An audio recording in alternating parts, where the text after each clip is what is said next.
Assalamualaikum warahmatullahi wabarakatuh. Kembali lagi bersama channelnya DMT, Dunia Militer Terkini. Di video kali ini kita akan membahas tentang update berita militer Indonesia. Ada apakah? Mari kita bahas ulasannya di sini.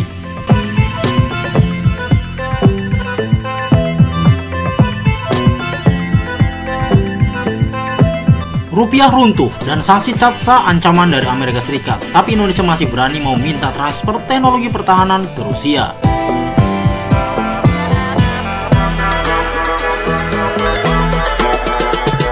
Indonesia dibuat tak bisa melakukan transaksi pembelian Su-35 karena sanksi CATSA yang menjerat Rusia. Jika negara-negara seperti Indonesia nekat melakukan pembelian peralatan militer dari Rusia, Korea Utara, China, dan Iran bisa dikenakan sanksi CATSA oleh Amerika Serikat. Undang-Undang Countering America is Administered Drug Sanction CATSA yang ditandatangani Presiden Amerika Serikat Donald Trump pada tahun 2017 lalu membelenggu Indonesia dalam upaya membeli jet tempur Su-35 Rusia.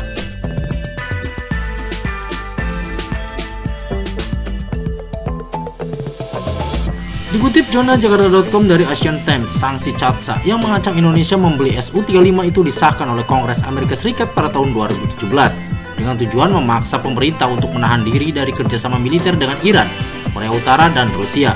Dan kemudian China. Indonesia tak mau ambil resiko perekonomian dengan nekat membeli Su-35 Rusia. Jika Indonesia nekat tetap membeli Su-35, ada nilai perdagangan Indonesia-Amerika Serikat yang akan hangus bila sanksi CATSA dijatuhkan. Pada Maret 2020, Bloomberg mengutip sebuah sumber di pemerintahan Donald Trump melaporkan bahwa Washington telah memaksa Jakarta untuk menolak membeli Su-35 karena hal itu bertentangan dengan undang-undang melawan musuh Amerika melalui sanksi CATSA. Bayangkan saja, di Januari sampai dengan September 2021 saat Su-35 diumumkan batal, menurut b.go.id, nilai perdagangan Indonesia-Amerika Serikat surplus 25,0,7 miliar dolar Amerika Serikat, hampir menyentuh 354 triliun rupiah dalam setahun. Data ini kemudian didukung pula situs resmi perdagangan pemerintah Amerika Serikat, yakni census.gov. Pada Januari sampai dengan Oktober 2021, Indonesia berhasil balas dendam mengeruk uang dari Amerika Serikat sebesar 14,192 miliar dolar Amerika Serikat karena ekspor Indonesia membanjiri paman Sam. Sedangkan ekspor Amerika Serikat ke Indonesia malah mengalami penurunan drastis. Tak sepadan, bukan pembelian Su-35 yang cuma bernilai tak lebih dari 20 triliun rupiah, harus menghanguskan 354 triliun rupiah dalam sekejap. Padahal Indonesia dan Rusia sejak 2015 sudah sepakat soal pembelian Su-35. Rusia yang rugi bandar karena batal menjual Su-35 ke Indonesia sampai menjuluki Amerika Serikat sebagai polisi dunia. Hal ini seperti dikutip jurnal Jakarta.com dari jbensweekly.ru edisi 10 Januari 2019. Media Rusia yang kesal dengan sanksi CATSA Amerika Serikat terhadap Indonesia menjuluki Washington sebagai polisi dunia. Kesepakatan dasar mengenai kontrak militer yang menjanjikan antara Indonesia dan Rusia dicapai pada tahun 2015. Para pihak membahas jumlah pesawat, harga, dan ketentuan. Jakarta mengusulkan barter parsial sampai dengan $0,5 miliar akan ditransfer dalam mata uang kertas. Dan untuk paruh kedua dari jumlah tersebut mereka berjanji untuk memasok minyak sawit, teh, kopi, dan karet ke Rusia. Rusia tidak memprotes sampai $0,5 miliar bukan hal yang disayangkan bagi mitra strategisnya di Asia. Selain itu, barang barter ternyata sangat liquid. Dengan mudahnya, Rusia memutuskan untuk memulai pengiriman pada tahun 2018. Skadron pertama Su-35 seharusnya mendarat di lapangan terbang Indonesia pada bulan Oktober. Namun kemudian terdengar suara kesal dari Washington. Polisi dunia mengangkat tongkat estafet barat ke Jakarta dengan nama CATSA yang merupakan hal yang menakutkan bagi semua kekuatan dunia ketiga. Singkatan ini mengacu pada undang-undang federal yang menempatkan jerat ekonomi pada hampir semua negara yang berani berbisnis dengan Federasi Rusia tanpa persetujuan Amerika Serikat. Sebuah negara merdeka praktis diberi ultimatum, apakah Anda ingin membuat lingkaran terhadap pesawat tempur Rusia? Maka bersiaplah untuk terjun ke dalam jerat sanksi Amerika Serikat, jelas media Rusia tersebut. Niat jahat Amerika Serikat rupanya tak berhenti sampai sanksi CATSA saja bagi Indonesia. Dikutip jurnal Jakarta.com dari Gazeta.ru, Victor Kladov, Direktur Kerjasama Internasional dan Kebijakan Regional Rostec State Corporation, perusahaan industri pertahanan semi sampai dengan resmi Rusia berbicara tentang hal ini pada hari Selasa, tanggal 16 November 2021 lalu. Beberapa tahun lalu, Indonesia membeli Su-35 dari kami. Sampai sekarang, Su-35 belum dikirim karena Amerika Serikat benar-benar memelintir senjata mereka.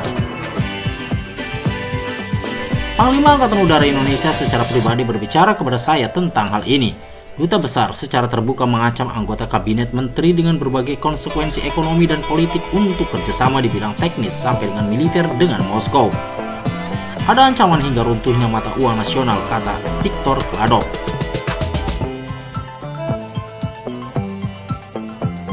Meski Amerika Serikat sudah ancam keruntuhan rupiah jika NKRI nekat membeli Su-35, namun Indonesia rupanya masih mau membina hubungan baik dengan Rusia. Menteri Pertahanan Republik Indonesia Menhan Republik Indonesia Prabowo Subianto bahkan melakukan pertemuan dengan Menteri Pertahanan Federasi Rusia Andrei Belousov di Rusia pada hari Rabu tanggal 31 Juli 2024. Dikutip jonajakarta.com dari rilis resmi Kemhan, di awal pertemuan Menhan Prabowo memberi ucapan selamat kepada Menteri Pertahanan Federasi Rusia Andrei Belousov yang baru saja dilantik pada bulan Mei lalu.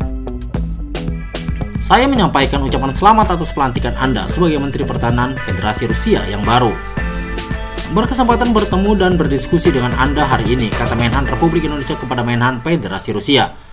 Dalam pertemuan ini, Menhan Prabowo menyampaikan keinginan adanya alih teknologi dari Rusia untuk mewujudkan industri pertahanan Indonesia yang mandiri, tulis Kemenhan dalam rilisnya. Usai pertemuan dengan Menhan Rusia, Menhan Prabowo bertemu dengan Presiden Federasi Rusia Vladimir Putin di Istana Kremlin. Dalam pertemuan tersebut, Menhan Prabowo didampingi Adhan Republik Indonesia di Moskow Marskal Pertama TNI Jatmiko Adi, anggota DPR Republik Indonesia Sugiono, dan ADC Menhan Mayor Infantri Teddy Indrawijaya. Sedangkan Presiden Putin didampingi sejumlah pejabat yaitu Menhan Belousov Andrei Removik, Wakil Kepala Departemen Utama Kemhan Afanasyev Sergei Vladimovich, Kepala Departemen Kerjasama Krimoski Alexander Movik, Menhan Omid Alexander Bilevich, Wakil Direktur FSMTC Drochen Vladimir Nikolaevich, dan Direktur Rosobenexport Mikhail Alexander Alkorovic. Dalam pertemuan ini, seakan memberi sinyal kuat bahwa di era pemerintahan baru Prabowo Subianto nanti bakal ada kejutan Indonesia dan Rusia. Tapi di balik semua itu, Menhan Prabowo Subianto yang nantinya akan menjadi Presiden Republik Indonesia harus banyak menimbang untung ruginya bila nekat bekerja sama soal alutsista dengan Rusia. Dampak ekonomi yang besar akan menyerang kita. Tapi di sisi lain, memang tidak dipungkiri kerjasama militer dengan Rusia dengan teknologi alutsistanya akan menjadikan Indonesia mempunyai kebebasan penggunaan alutsista tanpa takut dibayang-bayangi sanksi embargo. Karena India, Cina, Korea Utara, bahkan Iran adalah negara penerobos sanksi Amerika Serikat, tapi mereka kini berhasil mandiri tanpa tergantung alutsista dari blok barat. Tinggal menanti Indonesia berani atau tidak. Kita tunggu saja di pemerintahan yang baru pimpinan Prabowo Subianto.